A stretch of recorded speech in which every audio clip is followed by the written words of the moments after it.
दोस्तों plane 17,000 feet की ऊंचाई पर था। तभी अचानक उसके साथ एक घटना घटित होती है और प्लेन का विंड स्क्रीन उखड़कर अलग हो जाता है और 17,000 फीट की ऊंचाई पर ही प्लेन का पायलट प्लेन से बाहर निकलकर हवा में लटकने लगा। आपको लग रहा होगा कि ये साइंस फिक्शन मूवी के कोई सीन की स्टोरी है, मगर ये डरा देने वाली घटना रियल में घटित हुई थी। इतनी ऊंचाई पर इस हालात में कैप्टन के साथ आखिर क्या हुआ था और इतनी ऊंचाई पर ऐसा क्या हुआ था कि प्लेन का आगे का एक हिस्सा उखड़कर अलग हो गया। इसके बाद उस कैप्टन के साथ क्या हुआ था, चलिए फिर इस डरा देने वाली घटना के बारे में आपको पूरा डिटेल से बताते हैं। हेलो दोस्तों, मैं हूं आपका दोस्त सुरेश सांचोरी और आप मिस्ट्री टेलीविजन यूट्यूब चैनल देख रहे हैं। दोस्तों दरअसल ये घटना हुई थी ब्रिटिश एयरवेज फ्लाइट 5390 के साथ। तारीख थी 10 जुलाई 1990।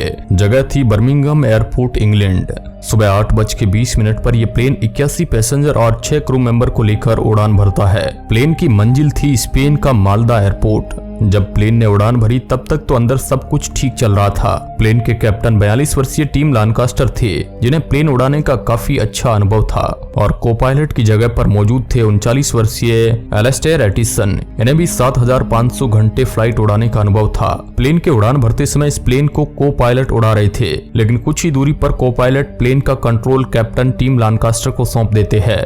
बादलों को चीरता हुआ यह प्लेन जब 10,000 फीट की ऊंचाई पर पहुंचा तब तक तो सब कुछ ठीक था। 8:33 पर यह प्लेन लगभग 17,000 फीट की ऊंचाई तक जा चुका था। अभी इसे उड़ान भरे हुए मात्र 13 मिनट ही हुए थे। अब यहाँ पर पायलट का सीट बेल्ट कुछ इस तरह से होता है कि उसे अधिक समय तक नहीं लगाया जाता है, इसलिए दोनों ही पायलट ने शोल्डर की सीट बेल्ट को खोल दिया।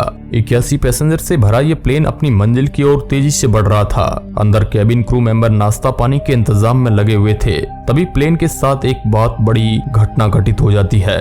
जोरदार आवाज के साथ प्लेन का विंड स्क्रीन ही उखड़कर अलग हो गया। जब धमाके की आवाज सुनकर फ्लाइट अटेंडेंट कॉकपिट में पहुंचे तो ये नजारा देखकर मानो उनके तो होश ही उड़ गए थे। यहाँ पर कॉकपिट में कैप्टन लानकास्टर के लेफ्ट साइड वाला विंड स्क्रीन उड़ चुका था। इसके बाद प्लेन के अंदर डीकम्प्रेशन की वजह से प्लेन के अंदर का कंप्रेस्ड एयर अचानक से टूटे हुए भाग से बाहर निकलने लगा। प्लेन के अंदर मौजूद बिना बेल्ट से बंधी चीजें बहुत तेजी से अपनी जगह से भटकने लगी। जैसा कि मैंने पीछे बताया कि कैप्टन लानकास्टर ने अपनी सीट पर लगी लाइफ बेल्ट को खोल दिया था, जिस कारण हवा के कम दबाव ने कैप्टन को प्लेन की विंड स्क्रीन से बाहर धकेल दिया। लेकिन यहाँ पर वो कहता है ना कि जाके राखो साइया मार सके ना कोई। कैप्टन के साथ ही कुछ ऐसा ही हुआ। उन्होंने सिर्फ 2 ही सीट बेल्ट उतारे थे, जिस कारण उनके पैर सीट और फ्लाइट कंट्रोल पैनल के बीच फंस गए। उनका आधा शरीर प्लेन से बाहर था और आधा प्लेन के अंदर। 17,000 फीट की ऊंचाई पर इस तरह आधा शरीर प्लेन से बाहर और आधा अंदर कैप्टन के लिए जिंदगी का सबसे डरावना मोमेंट था। और ऊपर से सीट बेल्ट में अटका हुआ पैर आखिर कब निकल जाए, कब वो बाहर गिर जाए, इसका कोई अंदाजा नहीं था। कैप्टन के लिए एक एक सेकंड बहुत कीमती था। अगर कैप्टन किसी भी हालत में प्लेन से बाहर गिर जाते तो उनकी जान जाने के साथ साथ प्लेन पर भी बहुत बड़ा खतरा बन सकता था, क्योंकि ऐसी कंडीशन में हो सकता था कि प्लेन के इंजन द्वारा कैप्टन को अंदर खींच लिया जाए, जिस कारण प्लेन का इंजन तक ब्लास्ट हो सकता था, जिस कारण प्लेन में बैठे सभी यात्रियों की जान खतरे में पड़ सकती थी। और कैप्टन का शरीर बाहर निकलकर प्लेन से टकरा भी जाता तो भी प्लेन अनबैलेंस होकर क्रैश हो सकता था। हर पल हर सेकंड पर खतरा कई लोगों की जिंदगी पर बना बैठा था। जैसे इस नजारे पर फ्लाइट अटेंडेंट की नजर पड़ी तो उन्होंने आव देखा ने ताव सीधा समझदारी दिखाते हुए कैप्टन के पैर को बेल्ट के सहारे पकड़ लिया और वो अपनी पूरी ताकत से अंदर खींचने लगे। वहीं दूसरी तरफ प्लेन में डीकम्प्रेशन से कॉकपिट का दरवाजा टूट चुका था, जिस कारण प्लेन का थ्रोटल कंट्रोल भी ब्लॉक हो चुका था, जिस वजह से कॉकपिट में बैठे पैसेंजर की हालत खराब हो रही थी। डीकम्प्रेशन की वजह से प्लेन में मौजूद सारा ऑक्सीजन खत्म हो चुका था। पैसेंजर ठीक से सांस तक नहीं ले पा रहे थे। पैसेंजर कैबिन में मौजूद सभी चीजें उड़कर इधर उधर जाने लगी और प्लेन में मौजूद यात्रियों के ऑक्सीजन मास्क भी नहीं लगे हुए थे। ज्यादा देर तक इस हालत में रहने पर उनकी बिना ऑक्सीजन के बेहोशी की हालत से मौत भी हो सकती थी। हर किसी पैसेंजर की जान अटकी हुई थी और ऊपर से तेज हवाओं के झोंके लगातार कॉकपिट में इंटर कर रहे थे। अब तो बस इस प्रॉब्लम का एक ही उपाय था कि कैसे भी करके किसी नजदीकी एयरपोर्ट पर इस प्लेन को लैंड कराया जाए। यहाँ पर को पायलट ने सूझबूझ दिखाते हुए प्लेन को ऑटो पायलट मोड से डिस्कनेक्ट कर दिया, जिससे प्लेन नीचे की तरफ बहुत ही तेजी से गिरने लगा। ऊपर से बार बार कैप्टन का पैर कॉकपिट के कंट्रोल पैनल के साथ टकरा रहा था। कैप्टन का प्लेन से बाहर लटकता शरीर कम तापमान और तेज हवाओं से शरीर जमने की स्थिति में आ गया था। हवाएं इतनी तेज थी कि पायलट का सिर बार बार प्लेन से टकराने लगा। देखते ही देखते प्लेन की व्हाइट बॉडी पर खून के निशान दिखने लगे थे। इस सिचुएशन में कैप्टन बेहोशी की हालत में पहुंच चुके थे। हर एक सेकंड कैप्टन पर भारी पड़ रहा था। क्रू मेंबर को लगने लगा कि अब कैप्टन की मौत हो चुकी है, लेकिन वह कैप्टन के पैर को छोड़ भी नहीं सकते थे। ऊपर से बहुत तेजी से नीचे की तरफ गिरता प्लेन अंदर बैठे यात्रियों की धड़कनें बढ़ा रहा था। किसी को भी कुछ समझ नहीं आ रहा था कि आखिर उनके साथ ये हो क्या रहा है। करीब 20 मिनट के बाद कैप्टन के शरीर को किसी तरह अंदर खींचा गया। अंदर लाने की तनातनी में कैप्टन बुरी तरह घायल हो चुके थे। इसके बाद धीरे धीरे को पायलट प्लेन को कंट्रोल में लाने की कोशिश कर रहे थे और मन ही मन सोच रहे थे कि कैसे भी करके इस प्लेन को लैंड कर दिया जाए तो इन यात्रियों की जान बच सकती है। को पायलट ने इमरजेंसी लैंडिंग करने के लिए एटीसी से संपर्क साधा, मगर कॉकपिट में तेज हवाओं के कारण नॉइस इतना ज्यादा आ रहा था कि एटीसी को कुछ भी सुनाई नहीं दे रहा था। लेकिन एटीसी के अधिकारी समझ चुके थे कि यह नॉर्मल कॉल नहीं है और कुछ तो गड़बड़ है। तब तक प्लेन गिरता गिरता 10,000 फीट के एल्टीट्यूड पर पहुंच चुका था। इसके बाद प्लेन को एटीसी द्वारा साउथहैम्पटन एयरपोर्ट पर लैंड करने की परमिशन मिलती है।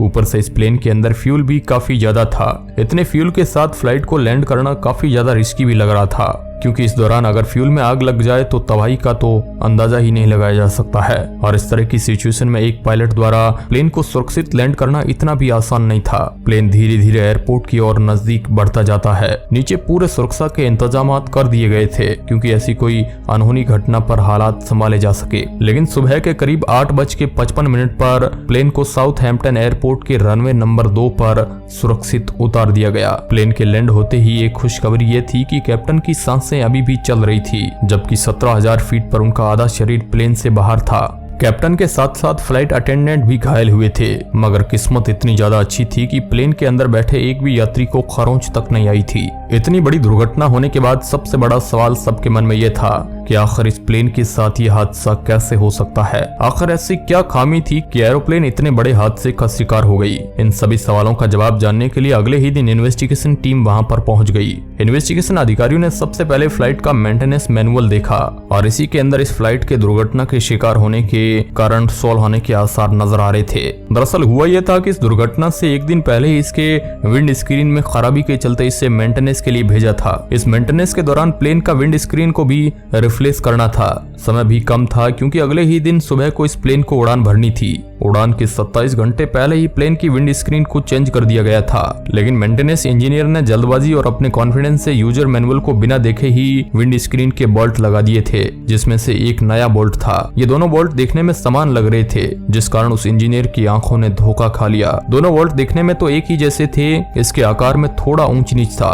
अब क्योंकि उस इंजीनियर ने खुद अपने हाथों से उस विंड स्क्रीन को लगाया था, तो उसने दोबारा उसे चेक नहीं किया और प्लेन सुबह के वक्त यात्रियों को लेकर उड़ान भर लेती है। जैसे ही प्लेन बादलों को चीरता हुआ 17,000 फीट के एल्टीट्यूड पर पहुंचा, तो गलत बोल्ट लगे होने की वजह से एक जोरदार धमाके के साथ विंड स्क्रीन उखड़कर अलग हो गया। इस विमान दुर्घटना में एक खामी ये भी थी कि उसके विंड स्क्रीन को अंदर से नहीं बल्कि बाहर से फिट किया जाता है, जो कि एक तरह से कहा जा सकता है कि इसकी डिजाइन में ही काफी बड़ा फॉल्ट था। इसके बाद इसके लिए उस मेंटेनेंस इंजीनियर को जिम्मेदार ठहराया गया। इसके साथ ही ब्रिटिश एयरवेज को भी इसके लिए हादसे का जिम्मेदार माना। ब्रिटिश एयरवेज में भी काफी खामियां थी, लेकिन यहाँ पर को पायलट की बहादुरी ने कई लोगों को मौत के करीब जाते हुए वापस लाया। अब इस मुद्दे पर आप क्या सोचते हैं, हमें कमेंट के माध्यम से जरूर बताएं। धन्यवाद।